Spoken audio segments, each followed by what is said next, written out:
하기 전에 말씀드리는 거는 괜히 좀 주객이 전도될 것 같아서 오늘 제가 들어가겠습니다. 국민들의 물가 고통이 계속되고 있습니다. 시장과 현장을 방문할 때마다 저희는 대단히 송구한 마음입니다. 물가 안정은 대책의 정교함과 타이밍이 중요합니다. 지난주 우리 국민의힘은 농축산물의 물가 안정을 위해서 1,500억 원 긴급 투입하는 방안 약속했고 이미 시행되고 있습니다. 그걸 끝까지 챙기겠습니다.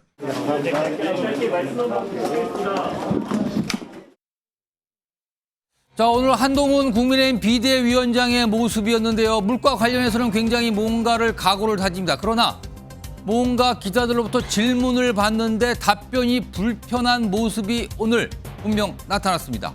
올해 초에도 지난 1월 초도 이와 비슷한 모습이 있었는데 당시는 당정 갈등상이었거든요. 자, 그렇다면 지금 국민의힘 뭔가 비상 상황이라는 얘기가 나오는데요. 우선 지지율 좀 보겠습니다. 여러 지역의 지지율이지만 있지만 특히 서울입니다. 서울 보시면요. 이게 한국갤럽 조사인데 최근 석주, 세 주 동안의 지지율입니다. 우선 2월 말에는요. 국민의힘 위에 빨간색, 아래가 더불어민주당인데요. 국민의힘이 44, 민주당 26. 많이 앞섰습니다. 그리고요.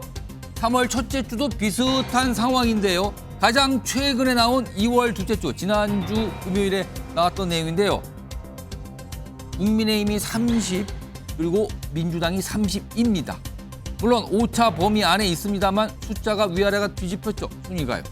이런 모습으로 지금 특히 서울 지역 비상 걸렸다. 그리고 수도권도 마찬가지다. 이런 얘기가 여당 안팎에서 나오고 있습니다. 자, 그렇다면 정치권에서 분석을 하죠.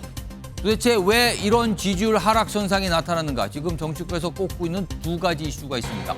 이종섭 호주 대사 그리고 황상무 대통령실 수석 발언권인데요. 우선 이종섭 대사 관련해서 당에서 나온 목소리가 있습니다. 들어보겠습니다.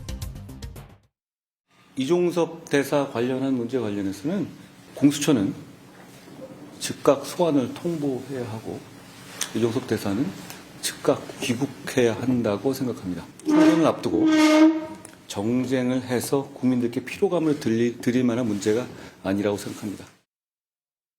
대통령실에 잘못이 없었다고 하더라도 네. 당연히 국민들께서 느끼기에는 이거는 도피성 대사 임명이다 이렇게 느껴지는 것이거든요. 예. 그래서 이런 부분에 대해서는 이제 본인이 들어와서 이렇게 조사받는 자세를 가지고 있는 게 맞다 이렇게 생각합니다. 한동훈 위원장께도 서로 의논을 하면서도 어느 정도 공감대를 이뤘던 내용이 이것에 대해서는 조치가 있어야 된다. 빨리 귀국해서 수사받는 것이 좋다. 해임 문제도 나왔습니다만 그 문제를 포함해서 그것도 검토할 수 있고 최종 결심과 그리고 또 거기에 대한 통보는 한동훈 위원장님의 몫이다. 그렇게 말씀드렸습니다. 자, 일단 이종섭 주 호주 대사 관련된 사안이죠. 그리고요. 황상무 대통령실 수석과 관련해서도 당에서도 강한 목소리를 내고 있습니다. 그 목소리도 확인해 보시죠. 황상무 수석의 발언이 부적절했다는 말씀은 제가 이미 드린 바 있습니다. 국민 눈높이에 맞지 않는 발언이고 본인이 스스로 거취를 결정하셔야 한다고 저는 생각합니다. 사과를 했죠. 예? 예, 사과를 했는데 한동훈 위원장께서도 본인의 거취를 스스로 결정해야 된다고 얘기했잖아요. 예. 그것도 그와 마찬가지로 황상무 수석도 좀 생각을 해볼 필요성이 있을 것 같아요. 이분은 저는 공직자로서의 자세가 되어 있지 않다. 본인 스스로의 거취를 대통령실에 맡기겠다. 네. 뭐 반성하고 잘 하겠다. 이것은 국정에 너무나도 심대한 부담을 주기 때문에 예, 본인 스스로 오늘이라도 당장 사퇴하는 게 올바른 길이다. 이렇게 생각합니다. 자, 방금 들으신 영상 속의 이용 의원, 윤석열 대통령의 호위무사란 별명을 갖고 있죠. 그런데 이용 의원이 대통령실, 황상무 대통령실 수석 관련해서 강경한 입장을 낸 겁니다. 이른바 친윤 또는 찐윤에서도 걱정하는 말이 나오는 거죠. 다음 화면 좀 보겠습니다. 자, 김은혜 후보입니다. 대통령실 출신이죠. 친윤의 대표적인 주자로 꼽히기도 합니다. 그런데요, 여기 있습니다. 이종섭 즉시 귀국해 공수처 조사에 임하길 즉시 귀국하라. 한동훈 비대위원장과 같은 맥락의 말을 합니다. 그리고요. 도주 우려 없다는 것 안다. 그러나 공수처 수사 일정을 조사 대상자에게 맞출 수는 없다. 국민 눈높이에 맞지 않다. 즉시 귀국하라는 주장을 내놓은 겁니다. 자, 김철원 교수님. 네. 이른바 이 두 가지 사안에 대해서 찐윤 후보들조차도 지금 강한 목소리를 내고 있는데 그만큼 지금 수도권, 서울, 경기, 인천 지역 총선과 관련해서 국민의힘 대단한 위기다. 지금 이렇게 판단하고 있는 겁니까? 일단 뭐 당장 보여지는 게 지지율 하락으로 나타나고 있기 때문에 어떤 뭐 즉각적인 조치를 할 수밖에 없는 상황이긴 한데요. 저는 한동훈 위원장이나 이런 분들의 조금 어떤 위기 관리 능력에 조금 문제가 있지 않느냐 이렇게는 보입니다.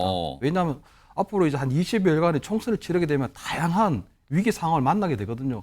그럴 때마다 저렇게 좀 중구난방식으로 우왕좌왕하면서 저는 다른 목소리를 낼 건지 사실 조금 의문스럽습니다.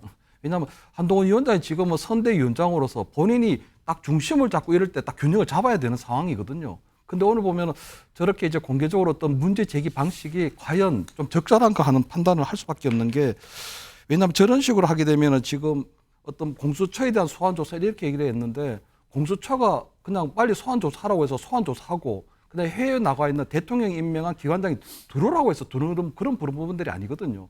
두 번째, 정무적으로도 굉장히 판단 미스가 있는 게, 만약에 대통령실에서 이 당의 요구를 받지 않게 되면 어떻게 되냐는 거죠.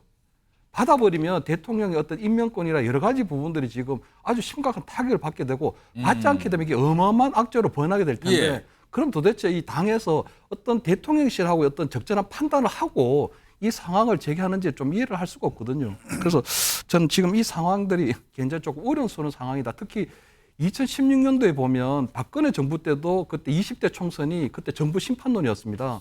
그때는 물론 가장 중요한 게 어떤 진방 감별사라든가 어떤 공천 파동이 있었지만, 그때 총선 패인의 가장 큰 원인은요, 김무성 당대표와 박근혜 대통령 사이에 굉장히 어떤 갈등이었거든요. 그때 사사건건 붙고 그런 부분들이 결국은 국민의 눈에 볼썽사나운 모습을 보이고, 그것이 결국 총선에서 우리가 패하는 그런 결과가 나왔거든요. 그렇기 때문에 아마 지금 이 상황 관리가 굉장히 중요하게 보이고, 대통령실에서도 대통령실에서만 당에서 조금 더 정제된 메시지, 그리고 대통령실에 대한 조금 뭐 어떤 비공식적인 어떤 당정 조율이 굉장히 필요한 시점이 아닌가 이렇게 보입니다. 자, 지금요. 그러니까 이종섭 호주 대사는 해병대원 사망 사건 수사 관련해서 공수처 수사 대상이 되고 있는 상황이고요. 그리고 황상무 대통령실 수석비서관은 이른바 최근에 회칼 테러 발언으로 큰 논란이 되고 있는 당사자거든요. 이 두 인물을 놓고 당에서는 큰일 났다, 조치 취해야 됩니다, 이런 목소리를 내고 있는 거죠. 자, 그렇다면은 당과 대통령실의 입장 과연 어떨까요? 좀 비교 좀 해보겠습니다. 우선 첫 번째 사안입니다. 여기 보시면요, 이종섭 호주대사 사안인데요. 한동훈 비대위원장 아까 목소리 들어봤죠? 공수처는 즉각 소환하고 이종섭 즉각 귀국하라는 겁니다. 이 입장입니다. 지금 당에서는 이 입장을 여러 사람 입으로 반복해서 얘기하고 있죠. 그런데요, 오늘 대통령실 입장이 나왔는데요. 공수처 소환도 없이 귀국해서 대기하는 거 이거 매우 부적합니다. 그러니까 즉시 귀국하라는 거에서 대통령실은 다른 생각을 하고 있는 겁니다. 아, 뭔가 대립하는 모습이죠. 자, 그럼요. 다음은 황상무 수석과 관련된 내용입니다. 화면 좀 보겠습니다.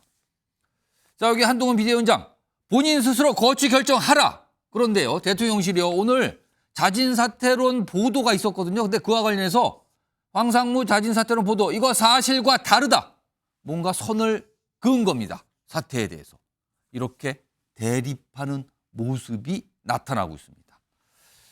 자, 김영주 전 의원님, 그래서일까요? 올해 1월 초에 있었던 당정 갈등 양상이 또다시 펼쳐지는 건가, 이런 얘기가 나오고 있습니다. 이거 어떻게 보십니까? 사실은 뭐 1월 달에 있었던 당정 갈등 사항은 오히려 이제 전화위복의 계기가 됐는데, 이번 것은 방금 김 교수 얘기한 것처럼 저렇게 다뤄질 문제는 아닌 것 같습니다.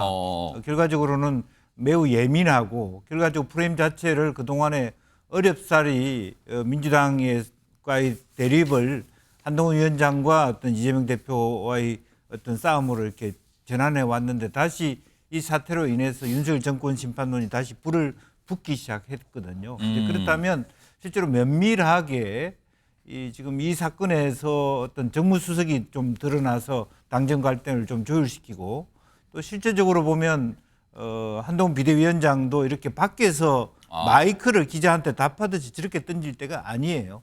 사실 내부적으로 밤에 깊이 있게 회의를 하고 단일한 대우로 어떤 겉으로는 어떤 대립각을 세우면서도 어느 시점에서 정리할 걸 생각하면서 가야 되는데 예. 약속 대련이 오히려 있어야 될 시점에 약속 대련이 전혀 없어 그럼 보이는. 약간 지금 한동훈 비대위원장의 대응이 미숙하다고 판단하십니까? 그 서로 간에 미숙한 것이죠. 실제적으로 보면 예컨대 지금 현재 지금 이 정부에서 민정수석실이 없지 않습니까? 그러니까 인사에 대해서도 전혀 걸러지지 않고 그대로 갔고 원래는 예. 본인이 했던 한동훈 법무부 장관이 했던 인사검증 시스템을 누가 하고 있는지도 모르겠고 사실은 대사를 임명함에 있어서도 실제로 공수처 조사를 받는지 출금이 됐는지도 모르는 상태에서 왔고 여러 가지가 한꺼번에 터지고 있는 거 아닙니까? 예. 그렇다면 조금 한 방향 정리를 필요할 시점인데 1차 파동과 비슷한 방식으로 한동훈 비대위원장이 이 문제를 풀려 하면은 그렇게 쉽게 잘 풀리지 않을 것 같다는 생각이 들고요. 이제 그런 것들이 아마 가면 갈수록 후보들한테 부담이 되면서 예. 당정 갈등이 한동훈 비대위원장이 관리하기 힘든 수준으로까지 갈 수 있다 그런 생각이 듭니다. 정기환 교수님, 지금 당정이 다른 시각을 보이고 있고 약간 대립되는 모습이거든요. 그런데 이런 상태가 지금 총선 얼마 안 남았거든요. 이런 상태가 지속된다면 이게 국민의힘, 여당에는 어떤 영향을 주는 겁니까? 이게 평상시 국면이라면 모르겠습니다만 선거 상황이지 않습니까? 예. 선거 상황 속에서는 선대위가 최고의 권위를 가지고 의사결정을 내리는 시스템이 돼야 되는 겁니다. 예. 그런 의미에서 당정 간의 관계 특수성은 있지만 대통령실이 선대위의 그런 입장 또 현장에서 뛰고 있는 국민의힘 후보들의 어떤 절규 이런 것들을 아예 무시하고 일방적으로 원론적인 얘기를 하고 예를 들면 이종섭 전 현 대사죠. 대사의 도피 의혹에 대해서는 공수처를 탓하고 황상무 회칼 발언에 대해서는 본인에게 어떤 책임을 떠넘기는 방식으로 대통령실은 나 몰라라 하는 그런 태도가 결국은요. 이게 윤석열 대통령의 책임으로 갈 것이고 그 결과는 한동훈 비대위원장 또는 국민의힘 선대위가 다 떠안아야 되는 그런 상황으로 지금 바뀌고 있다. 예. 국민들이 지금 분노하는 것은 윤석열 대통령이 보여주는 나 몰라라는 태도이고 더 나아가서 직접적으로 문제 해결을 위해서 윤석열 대통령이 나서줘야 됨에도 불구하고 오히려 탓을 하고 한동훈 비대위원장에게도 힘을 실어주지 않는다고 하는 것은 예. 결국은 이번 선거 승리는 관심이 없고 결국 한동훈 위원장이 알아서 잘 처리해 주기를 바라는 그런 좀 무책임한 태도로 국민들은 읽을 수밖에 없을 걸로 보여집니다. 자, 지금 두 가지 사안이 논란이 되고 있다고 말씀드렸어요. 황상무 대통령실 수석의 발언은 최근 얼마 전에 대통령실 출입 기자들과 뭔가 얘기를 하는 과정에서 과거에 어떤 기자가 무슨 칼로 테러를 받았다, 흉기로 테러를 받았다 이런 얘기를 덜컥 꺼내놓은 겁니다. 그 논란이 커졌죠. 그리고 좀 며칠 지난 뒤에 본인이 사과 입장도 내기도 했습니다. 그런데요, 이종섭 대사건은 조금 더 깊게 대립구도로 가는 것 같아요. 지금 화면 좀 보겠습니다.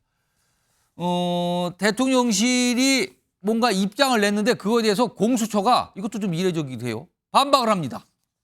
이종섭 전 장관 조사하는 과정에서 출국 허락한 적 없다라고 강하게 또 얘기를 합니다. 그러면서 또 법무부의 출국 금지 유지가 필요하다는 의견을 제출했습니다라고 밝힙니다. 대통령실의 설명 과정에서 이 두 가지 사안이 있었거든요. 그래서 그거에 대해서 부인하는 취지의 설명을 공수처가 내놓은 상황입니다. 뭔가 좀 갈래가 또 뻗어가고 있어요, 지금. 자, 이런 가운데요. 이준석 개혁신당 대표 앞서서 1월 초에 당정 갈등 당시에도 무슨 역할 얘기를 했거든요. 약속 대련. 근데 이번에도 또 꺼내놉니다. 이와 관련된 얘기를요. 몇 가지 목소리가 묶여 있습니다. 들어보시죠. 지금 한동훈 위원장과 안철수, 나경원 등의 국민의힘 선대위원장들이 이종섭 대사가 귀국하면 무슨 문제가 해결되는 것인 양 약속 대련을 시도하려고 할 텐데 국민들께 속지 마시기를 그렇게 바랍니다. 이종섭 장관의 도주 그리고 귀국 이런 것은 말 그대로 예전에 제가 디코이라고 한번 표현한 적이 있었는데 교란시키기 위한 그런 행동이다.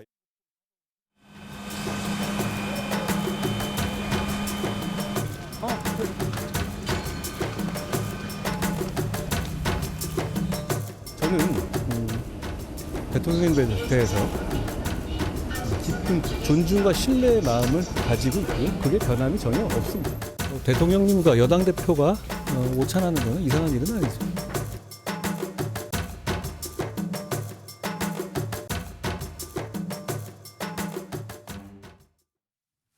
자, 정혁진 변호사. 그 약속 대로라는 주장이 또 나왔어요. 이거 지금 상황이 서로 약간 역할 분담. 그러니까 미리 좀 얘기를 나와서 입을 맞춘다. 역할을 한다. 그러니까 특히 이종섭 대사 관련해서는 뭐 좀 귀국하는 정도에서 매듭을 지으려고 미리 말하고 있는 거 아니냐. 이런 주장인데 어떻게 들으셨습니까? 글쎄요, 뭐 이준석 대표가 무슨 말하는지 모르겠고요.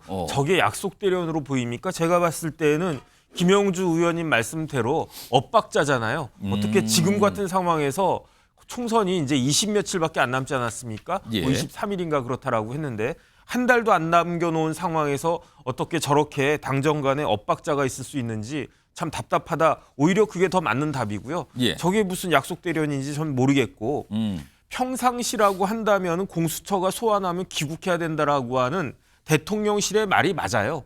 그다음에 만약에 평상시라고 하면 한동훈 비대위원장도 공수처가 소환한 다음에 귀국하면 된다. 그게 법대로 하는 것이다. 이렇게 이야기했을 것이. 하지만 지금은 총선 바로 코앞 아니겠습니까? 민감한 시기 아니겠습니까?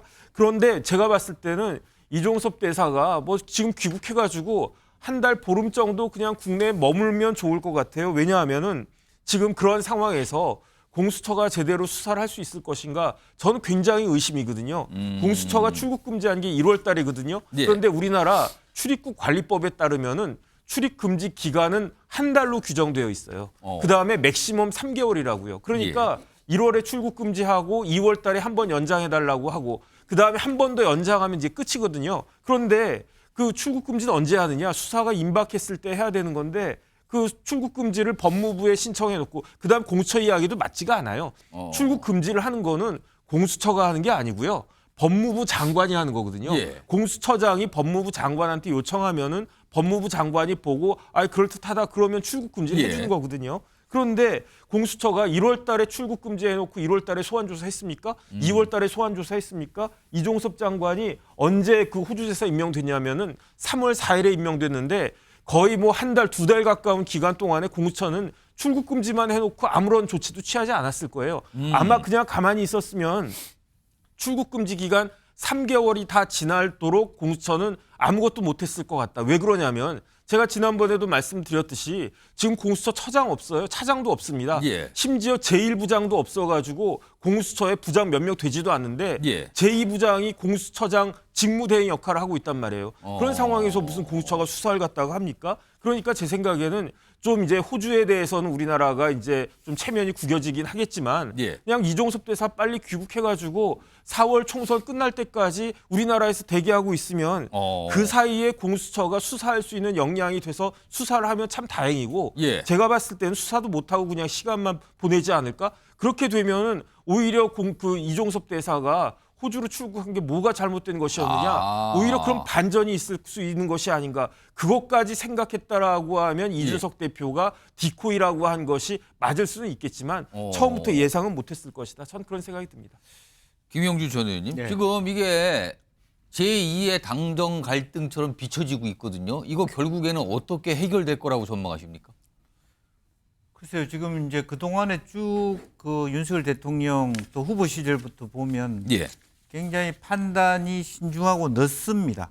좀 신중한데 좀 예. 늦다. 어떤 사안이 벌어져요. 지난번에 후보 시절에 이준석 대표하고 만난 과정도 상당히 빨리빨리 만날 수 있는데 물론 뭐 그 당시에 이준석 대표가 목리를 부렸을 수도 있지만 예. 좀 늦다라고 하는 부분이고요. 또 그런 의미에서 다시 지금 이제 이 문제만 그런 게 아니라 도태우 후보권도 그렇고 이미 한동훈, 윤석열 두 분 간에 보이지 않는 감정 싸움이 또 있을 수 있거든요. 우리가 도태우 후보 얘기까지 거기다 들어갈 수 있다는 거네요. 뭐 솔직하게 얘기하면 그런데 예. 한동훈 비대위원장이 도태우 후보 문제 있다고 얘기했는데 내부적으로 토론하면서 만장일치로 도태우를 살려줬다는 것은 사실은 예. 뭐 우리가 공식적으로 얘기해서 다른 어떤 보이지 않는 손에 힘이 있는 거죠. 뭔가 의정이. 어떤 의견을 참조한 거 아니냐 예. 그 말씀을 들리네요. 뭐 결과적으로는 그런 데 대해서 어쨌든 한동훈 비대위원장이 승기를 잡아서 뭐 공천 탈락시킨 거 아닙니까? 그런 부분에 대한 어떤 감정들도 서서히 쌓여 있고 또 하나 최근에 지방에 가셔서 한동훈 비대위원장이 여러분들이 나를 원하면 4월 이후에도 나를 볼 수 있다라고 얘기하는 것은 두 개의 태양 가능성에 대한 얘기도 느껴질 수 있는 거예요. 대통령실의 보기에 따라서는. 원래의 시나리오라면 예. 4월 총선 이겨놓고 나는 멋있게 예. 사라져 줄게. 그런 건데 지금 부산에 가서 아마 그 얘기를 했죠. 예, 그거는 부분도 심각하게 보기 시작하면 과감히 내 길을 가겠다. 예. 뭐 3년이 남았든 2년이 남았든 나도 답답하다 이런 얘기하고 똑같이 들릴 수 있었기 때문에 그것이 좋은 관계 속에서 이 문제는 굉장히 빨리 풀립니다. 예. 근데 서로 껄끄러운 관계 속에서는 어렵다. 저렇게 갈수록 더 꼬이는 거예요. 그러면은 총선은 얼마 안 남았는데 이게 어떻게 전개될 것 같습니까? 그럼 아니, 그런 면에서 과연 지금 역으로 보면 대통령실이 과연 이 총선을 이기려고 할 의지가 있느냐까지 문제가 나오는 것까지. 한동훈 비대위원장이 굉장히 이기는 모습을 대통령이 좋아하는가까지 물어보게 되는 상황까지 간 거예요. 빨리 불을 꺼야 되고 실제로 정무수석이든 뭐 시민사회 수석부터 빨리 예. 우선은 뭐 대사 부분은 외교적인 부분이니까 예. 좀 늦게 간다 하더라도 시민사회 수석부터 빨리 대통령실도 정리를 해야 될 거예요. 예. 그러면서 간격을 좁혀가야죠. 그렇지 않은데 둘 다 끝까지 간다? 이건 굉장히 서로 간에 뭐 한동훈 비대위원장도 나는 떠나면 그만이야. 그렇게 되면 이번 총선은 이미 뭐 말할 필요도 없는 지경으로 가는 것이죠. 그러니까 대통령이 인사권을 갖고 있는 두 인물, 이종섭, 황상무. 그런데 최근에 논란의 대상이 된 인물, 이 상황입니다. 그거에 대해서 당에서는 지지율 이런 걸 의식하면서 큰일 났다. 두 인물에 대해서 뭔가 조치가 필요하다. 계속 얘기를 하는 거죠. 그러나 대통령실의 입장을 좀 보니까 도대체 무엇이 문제입니까? 잘못된 게 있습니까? 라는 반응을 보이는 것 같아요. 대립을 하는 거죠. 그리고 총선 날짜는 다가오고 있는 상황입니다. 자, 이 상황입니다, 지금요. 과연 어떻게 해소가 될까? 1월 초에 있었던 상황처럼 뭔가 극적으로 풀릴까? 아닐까? 이게 관심사로 떠오른 상황입니다. 자, 이런 가운데요. 오늘 여당인 국민의힘이 아니죠. 이제 국민의 미래죠. 비례대표형 위성정당을 만들었으니까요. 거기 비례대표 후보들의 순서, 명단, 순번을 발표했는데요. 오늘 그 내용, 발표 내용 들어보겠습니다. 지금부터 제22대 국민의 미래 비례대표 후보자 추천 명단을 발표하도록 하겠습니다. 1번 최보윤, 2번 박충건, 4번 진종호, 8번 인요한, 15번 김예지. 자, 20명 명단 1번부터 20번인데 그중에서 좀 관심을 받고 있는 인물들 따로 저희가 좀 이 발표 내용 요약해 봤는데 화면 좀 보겠습니다. 다시 한번 요약해 보죠. 자, 국민의 미래. 그러니까 국민의힘의 위성 비례정당이에요. 여기 비례대표 후보 순번을 발표했는데 그러니까 득표에 따라 이 순번대로 자르는 거잖아요. 그러니까 앞번호는 거의 당선이 유력하다 보고 뒷번호 갈수록 약간 좀 봐야 된다 이건데 1번은 장애인 변호사분. 최보은 후보고요. 2번은 탈북자 출신입니다. 2번. 4번은 진종호 전 선수. 유명하죠. 사격국가 대표. 그리고 8번은 인요한 전 혁신위원장. 그리고 15번은 김혜지 의원입니다. 비상대책위원. 이런 상태입니다. 자, 요거요. 일단 김춘영 교수님, 네. 오늘 이 비례대표 후보 순번 발표 이거 어떻게 좀 평가하실까요? 일단 뭐 당선권 한 20분 정도의 좀 면면을 보면요. 어쨌든 외교, 뭐 안보, 그다음에 노동, 환경 이런 뭐 전 분야에 걸쳐서 골고루 좀 추천을 했거든요. 그렇기 예. 때문에 어느 정도 비례제에 걸맞는 취지에 걸맞는 비례대표 취지에 좀 맞는 걸로 후보 선정을 예, 순번을 볼 수 예, 있다. 그렇습니다. 그리고 1번을 아무래도 이제 장애인 변호사로 한 거는 아무래도 조금 복지 분야나 장애인 분야 이런 부분에 조금 더 방점을 두려고 하는 그런 게 있었지 않나. 약간 배려의 측면도 있는 것 같다. 그렇습니다. 두 번째 그리고 이제 탈북 그거는 아마 윤석열 정부 들어와서 남북 관계가 굉장히 경색되고 있는 부분이 있거든요. 근데 어쨌든 굉장히 북한 체제에 대해서 그것에 어떤 뭐 이 이탈한 예. 그런 이제 뭐 이 북한 주민에 대한 이제는 이제 남은 우리 국민이 됐는데 그런 것들에 대한 배려가 좀 있지 않았나. 그리고 또 하나 좀 중요한 게요. 20분 본안에 보면 30대, 40대, 50대, 60대가 좀 골고루 연령도 균형 있게 오. 맞췄습니다. 그래서 30대, 40대 또 5번씩 보는 식으로 해서 잘 됐던 것 같고요. 특히 인요한 혁신위원장 같은 경우는 계속적으로 거론되어 왔는데 예. 인요한 혁신위원장에 대해서 국민 여러분께서도 아시다시피 저분이 이제 3대에 걸쳐서 특히 보니까 할아버지 때는 백범 김구 선생의 주치이고 또 뭐 그때 또 뭐 김희 독립선언문에도 참석 이 관여도 하시고요. 또 아버지 때는 해군 장교로서 아버지가 인천 예. 상륙전체 참석했고 이번에 같은 경우는 인요한 혁신위원장 본인 스스로가 이 5.18 항쟁 때 그때 전남도청에 들어가서 시민권의 통역권을 만났던 이 3대 걸쳐서 어느 정도 굉장히 귀한 바가 있기 때문에 굉장히 그런 부분들도 높이 평가하지 않았을까 이렇게 보입니다. 정규환 교수님, 인요한 전 혁신위원장 얘기를 좀 좁혀보면 8번을 받았어요. 그러니까 당선권에 아주 강하게 들어가 있는 거예요, 번호상으로는. 그런데 당선권을 보통 22, 여당 한 22건으로 보는데 그 안에 호남 출신이 없다라는 시각도 있고요. 아니다. 인요한 전 위원장이 호남 출신인데 무슨 소리를 하는 겁니까라는 시각도 있더라고요. 이거 어떻게 봐야 됩니까? 대단히 중요한 지적인데요. 호남 배려라고 하는 것이 이번 국민의 비례 순번에 상당히 중요한 원칙인 것처럼 그동안 얘기돼 왔어요. 예. 그런데 실제로 인요한 위원장 외에는 호남 출신이 몇 분 있긴 합니다만 당선권. 당선 안정권에는 한 명도 없다라는 22 안쪽을 그렇습니다. 말하는 그것은 거예요? 이미 확인된 사실이죠. 오. 그러니까 결국은 그동안 5.18 또는 호남을 불모지로 생각하고 호남을 배려하겠다라고 하는 숱한 언사가 있었음에도 불구하고 예. 실제로 비례 순번에서는 인요한 위원장 한 명으로 당선권을 안정해 주는 걸로 호남을 배려한 것을 퉁치겠다. 저는 이렇게밖에는 보이지 않는다. 그러면 정기란 교수님의 판단은 인요한 전 위원장 말고 한 명 정도는 더 있어야 된다 이렇게 보시는 최소한 겁니까? 호남이 가진 비중과 또 그동안 국민의힘 입장에서 나름대로 호남을 어떻게든 진출해야겠다라고 예. 하는 그런 욕심이 반영되려면 한 명이 아니라 한 두세 명 정도 배려함으로써 물론 또 그것이 호남의 상징성을 가진 분이라든지 예. 또는 뭐 나름대로 전문성을 가진 인사를 찾아서 했더라면 하는 아쉬움을 지울 수 없습니다. 그러니까 요 얘기가 단박에 나오더라고요. 인요한 전 혁신위원장은 그럼 가봤습니다. 호남 인사입니까? 어떻게 되는 겁니까? 뭐 약간 이런 시각도 있었는데 근데 호남에서 잘하시고 부인도 사투리까지 쓰시는 분 아닙니까? 뭐 그런 얘기 또 하시더군요.